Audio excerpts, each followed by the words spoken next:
कि आज फिर मेरे को बोलने का अवसर प्राप्त हुआ है समर संघ में। तो साथियों, सर्वप्रथम सभी साथियों का हार्दिक अभिनंदन है, स्वागत है।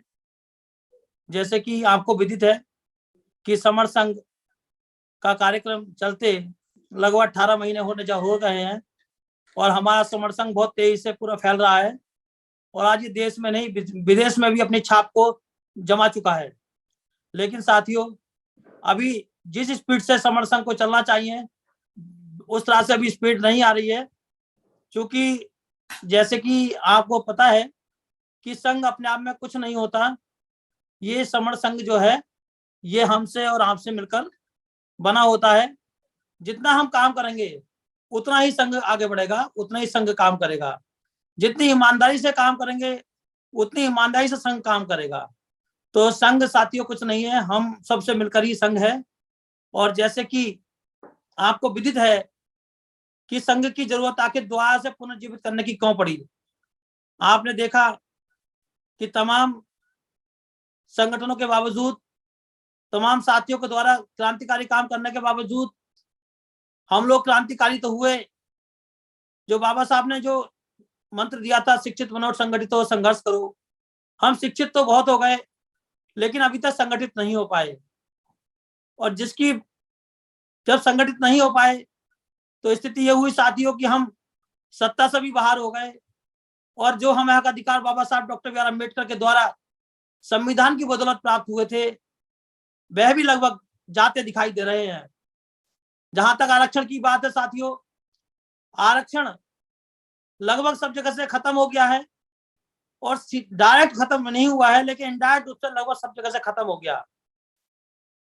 आज संविधान को लागू हुए 72 वर्ष से भी अधिक हो गए, लेकिन बहुत ही विडंबना की बात है कि किसी भी सरकार के द्वारा इस संविधान को 100% किसी भी सेक्टर में लागू नहीं किया गया। और लागू क्यों नहीं किया गया उसके पीछे भी आप रीजन जानते हैं कि वो जानते हैं कि ये समाज अभी बटा है।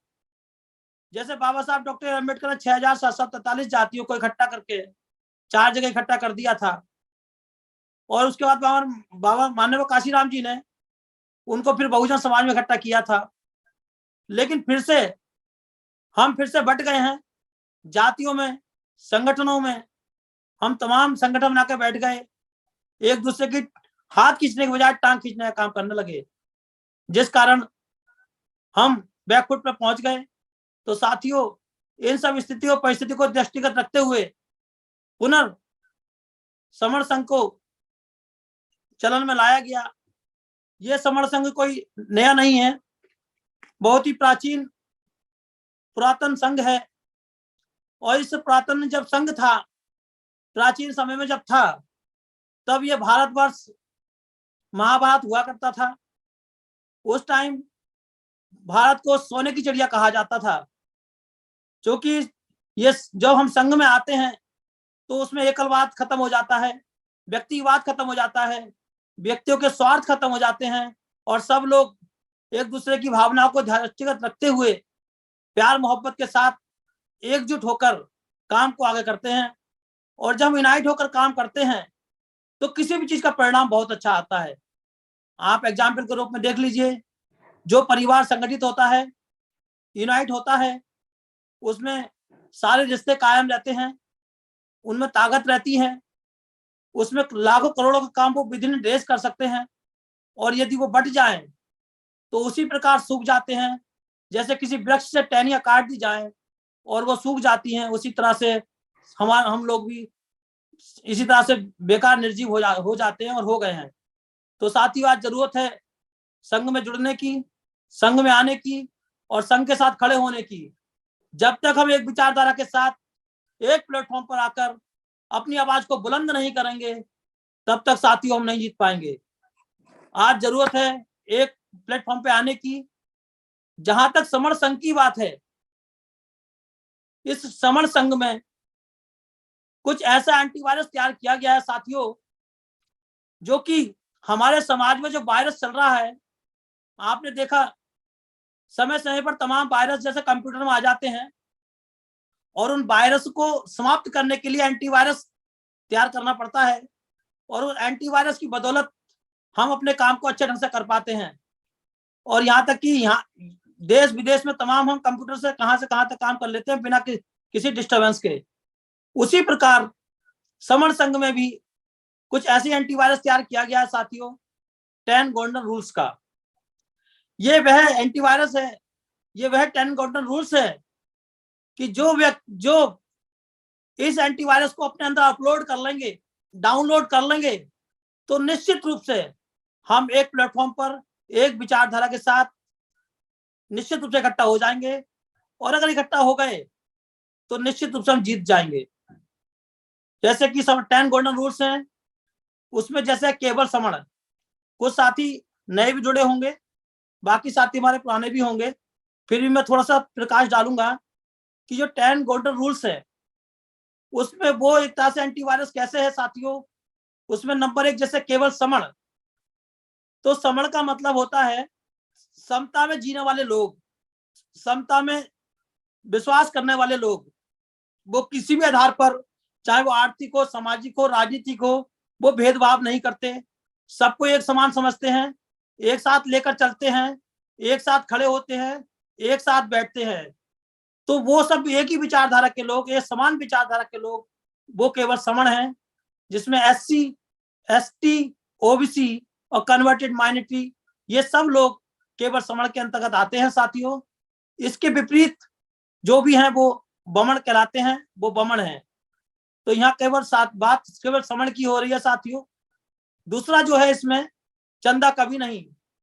आपने देखा तमाम संगठन जो कि चंदों के आधार पर लड़ाई होती देखी है, तमाम बुद्ध विहारों में एक दूसरे को अपना कब्जा साबित करने के लिए हमने डिस्प्यूट और बंटते हुए देखा है, लाठियां चलते देखा है। तो ये देखा संघ ने कि ये चंदा जो है ये हमारे फ्रैक्शन का कारण है, हमारे विघटन का कारण है। तो इसमें चंदा का कोई प्रैक्टिस ना करने की शपथ ली गई। इसमें चंदा का कोई प्रैक्टिस नहीं की जाती, बिना चंदे के काम किया जाता है। इसमें स्वयं का अपना खर्चा करके बड़ी से बड़ी संगतियां हम कर ले जाते हैं। तो इसमें चंदे की प्रैक्टिस कभी नहीं होती साथियों। दूसरा, जातीय अभ्यास कभी नहीं। आपने देखा कि तमाम संगठन जातियों के आधार पर बन गए। किसी ने कोई जाति का नाम पर संगठन बना लिया, किसी ने कोई जाति के नाम पर संगठन बना लिया, और लाखों के संगठन संख्या में हमारे जाति आधार पर संगठन बढ़ गए।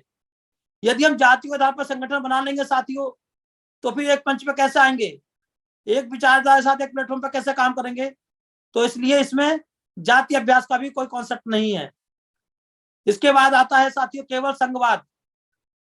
आपने देखा संगठन में होता क्या है कि कोई एक व्यक्ति अपने अकॉर्डिंग, अपने व्यक्तिगत स्वार्थ के अकॉर्डिंग उसको हाँकता है संगठन को, और वो अपने मतलब के लिए उसमें एजेंडा बनाता है। और अब उसके साथ में जो नीचे काम करते होते हैं वो सबको, जैसे भेड़ चलती है उसके पीछे, वैसी वो सबको चलाता है। और वो ले जाकर किसी गड़हड़िये के पास या किसी मालिक के पास ले जाकर छोड़ देता है और उनके हवाले कर देता है, अब वो चाहे कुछ भी करे। तो यहाँ पर साथियों ऐसा नहीं है। इस संघ में संघवाद है। संघ का मतलब सबके मत के बाद है, जो सबके द्वारा डिसाइड किया हुआ जो कानून होगा वह, उस पर संघवाद है। हम की भावना की बात है, मैं का कॉन्सेप्ट नहीं है साथियों इसमें। उसके अलावा इस संघ में पद, प्रतिष्ठा, मंच और माला, इसका कोई अभ्यास नहीं होता साथियों। अक्सर देखा आपने संगठनों में पद को लेकर तमाम डिस्प्यूट होते हैं, जूता लात होती है। तो इसलिए इसमें पद का कॉन्सेप्ट खत्म करा गया है। प्रतिष्ठा, अक्सर देखा गया है कि जो बड़े वरिष्ठ पदों पे होते हैं उनको ज्यादा सम्मान मिलता है, और जो व्यक्ति छोटे पदों पे होते हैं उनको कम सम्मान मिलता है, जबकि काम सब बराबर करते हैं। तो इसमें इस लेवल पर भी पक्षपात नहीं किया गया है। दूसरा, ना मंच है ना माला है, इसकी कोई प्रैक्टिस नहीं होती। इस पे भी अक्सर हमने जूते लात चलते हुए देखा है। इसके आगे है साथियों पंजीकरण कभी नहीं। आपने देखा होगा पंजीकरण की व्यक्तिगत वस्तु का होता है। जैसे कि मैं अपनी गाड़ी खरीद कर लाया, उसका पंजीकरण मैंने कराया, तो उस गाड़ी का मालिक मैं हो गया। कोई जमीन खरीदी, उसकी रजिस्ट्री मैंने अपने नाम से कराई, तो उसका मालिक मैं हो गया। मतलब पंजीकरण हमेशा जिसका भी होगा उसका मालिक वही हो जाएगा। उसी तरह से संगठन है, संगठन में कुछ चंद पदाधिकारी इकट्ठे होते हैं, वो रजिस्ट्रेशन करा लेते हैं, तो उस संगठन के रजिस्टर मालिक जो है वही हो जाते हैं जिनके नाम रजिस्ट्रेशन हुआ है, वो व्यक्तिगत उनका मालिकाना हक हो जाता है। लेकिन साथियों, संघ में पंजीकरण का भी कोई अभ्यास नहीं है, इस संघ का कहीं रजिस्ट्रेशन नहीं होता, क्योंकि संघ सबसे बड़ा होता है। संघ का रजिस्ट्रेशन कौन करेगा? आपको विदित है कि जब बुद्ध सिद्धार्थ थे तब उनको भी संघ ने ही पनिशमेंट दिया था। तो संघ इतना बड़ा होता है कि वो राजा के बेटे को भी पनिश कर सकता है। तो ऐसे इतनी बड़ी पर्सनालिटी, इतनी बड़ी चीज का कोई रजिस्ट्रेशन कहाँ कर सकता है? तो इसलिए संघ का कोई रजिस्ट्रेशन नहीं होता। और जब इसका रजिस्ट्रेशन नहीं होता तो सभी इसके मालिक होते हैं, व्यक्तिगत इसका मालिक कोई नहीं होता। आ गए साथियों संघ आदेश सबसे ऊपर। इसमें कोई व्यक्तिगत बात, किसी नेता का आदेश नहीं चलता, किसी की मोनोपोली नहीं चलती, इसमें संघ का आदेश चलता है। अब आपको लगेगा कि अगर संघ में नेता कोई नहीं तो काम कैसे होता है साथियों?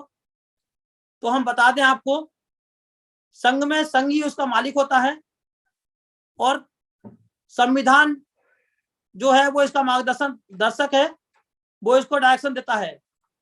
और जैसे कि हमारे भारत में जो संसद चलती है उसमें सारे मेंबर इक्विवेलेंट होते हैं और एक उसमें से एक सभापति बनाया जाता है। उसी तरह से समर संघ में भी हाउस लगता है और उस हाउस में सभी व्यक्ति, सभी जो संघी होते हैं, समर संघी, वो समान होते हैं।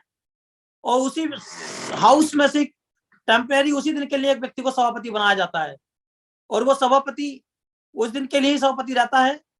अब उसके बाद किसी साथी को लगता है कि इसमें कोई कानून बनाया जाए, कोई प्रस्ताव लाया जाए, तो वह कोई भी प्रस्ताव ला सकता है। और प्रस्ताव चाहे कोई निम्न स्तर का व्यक्ति लाए या उच्च स्तर का लाए, चूंकि यहाँ सबको एक समान समझा जाता है। जिसका भी प्रस्ताव अच्छा होगा, सबको मान्य होगा, वह कानून बन जाता है, वह संघ का आदेश बन जाता है। और संघ का जो आदेश बन जाता है वही संघाधिदेश हो जाता है। और जो संघाधिदेश हो जाता है वो फिर सभी को उसके अकॉर्डिंग काम करना पड़ता है। इसमें व्यक्तिवाद का कोई भी स्थान नहीं होता। इसके बाद साथियों, आपने देखा होगा अक्सर संगठन जब समाज के ऊपर काम करते हैं, समाज के पैसों से काम करते हैं, अपने आप को कुछ मजबूत स्थिति में ले आते हैं, उसके बाद होता क्या है कि फिर वो किसी पार्टी से अपने को आपको शामिल कर लेते हैं, किसी पार्टी के सबऑर्डिनेशन में चले जाते हैं या किसी संगठन, दूसरे संगठन में जाकर मिल जाते हैं। तो होता क्या है कि वो अपना शोषण कराते हैं। ये शोषण उसी प्रकार से होता है जैसे कुल्हाड़ी में बैठा लकड़ी का डाला होता है और उसी लकड़ी की कुल्हाड़ी के बैठे से, वो बैठे लकड़ी की कुल्हाड़ी से उसी लकड़ी को काटने का काम करते हैं जिसका बैठा डाला होता है। उसी प्रकार हमारे समाज के नेता हमारे समाज से चंदा लेते हैं, हमारे समाज से ही सारा कुछ लेने के बाद हमारे समाज का शोषण कराने का काम करते हैं। एग्जाम्पल आपके सामने है साथियों, तमाम आरक्षण के बदौलत हमारा संविधान जब से लागू हुआ आज वर्तमान तक 100% आरक्षण राजनीति में लागू है और 100% आरक्षण हमें प्राप्त हुआ। लेकिन उन नेताओं ने अपने व्यक्तिगत स्वार्थ के चलते समाज की बात ना करके जिस मालिक के या जिस पार्टी में गए उसने उस पार्टी के या उस मालिक की तरफ से भौंकने का काम किया। अपने समाज का प्रतिनिधित्व उन्हें करने का काम कभी किया ही नहीं, जिसकी बदौलत उसको आरक्षण प्राप्त हुआ था, जिसकी बदौलत, जिसकी संख्या के आधार पर उसको संसद में जगह मिली थी, उसको विधानसभा में जगह मिली थी, उसने उस चीज को ताक पर रख दिया। और जिस मालिक ने उसके गले में जो पट्टा डाल दिया उसने कुत्ते की तरह, उस पट्टे की तरह उसे भौंकने का काम किया। उसी का जिसकी रोटी खाई, जिसकी बोटी खाई, उसी के लिए भौंकने का काम किया। उसने ये नहीं समझा कि मैं आज ही चुन के आया हूँ तो किसकी संख्या के आधार पर चुन के आया हूँ, मुझे जो प्रतिनिधित्व का अधिकार मिला है वो अपने समाज की जो संख्या है उसके आधार पर मिला है, तो मुझे उसकी बात रखनी चाहिए। तो इस कारण अक्सर देखा गया कि राजनीति में जाकर संगठन सब खत्म हो गए। तो साथियों, संघ ने डिसाइड करा है कि ये राजनीति में भी कभी नहीं जाएगा। इसके अलावा इसमें जितने भी संघी हैं वो सब बहुत ही डिग्निटी के साथ, सोशल के साथ, विश्वास बनाते हुए जनता के साथ अपना काम करते हैं। और यदि कोई साथी इसके कॉन्सेप्ट में काम नहीं करता और संघ को नुकसान पहुंचाने का काम करता है तो वो संघघात की श्रेणी में आता है। और जो संघात करता है उसकी संघ में कभी वापसी नहीं होती।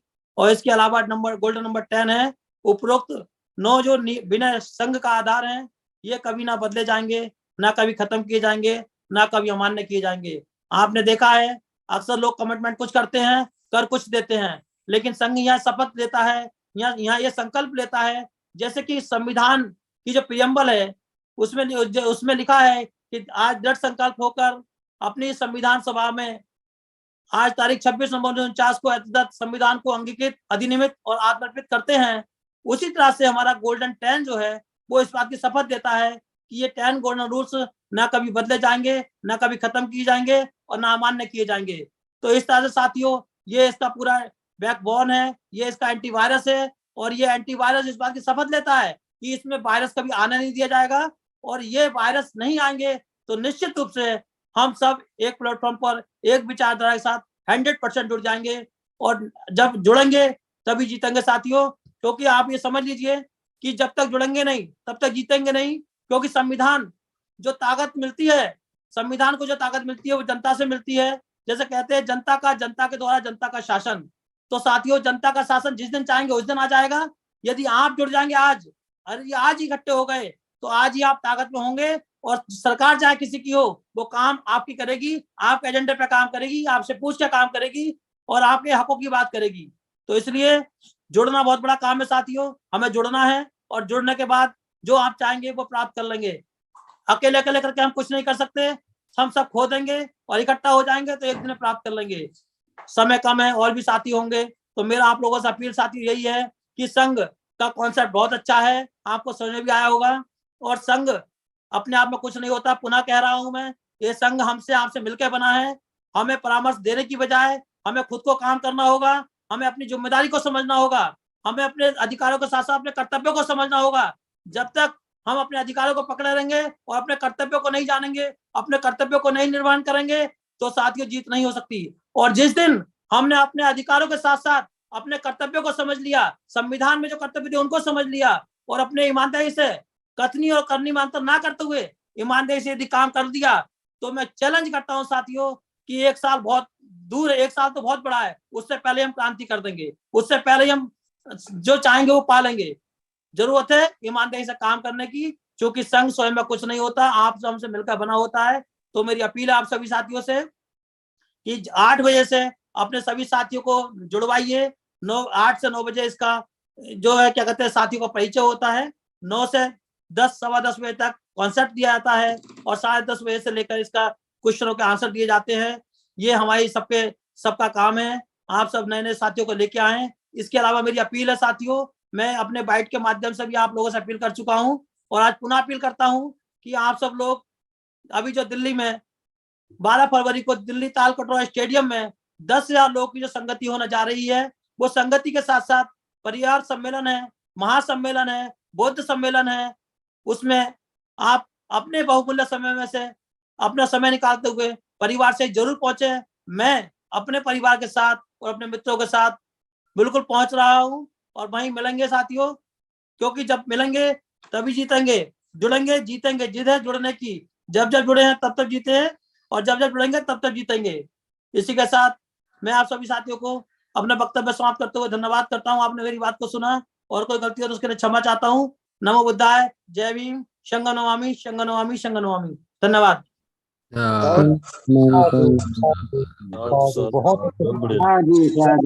बहुत बहुत साधुवाद।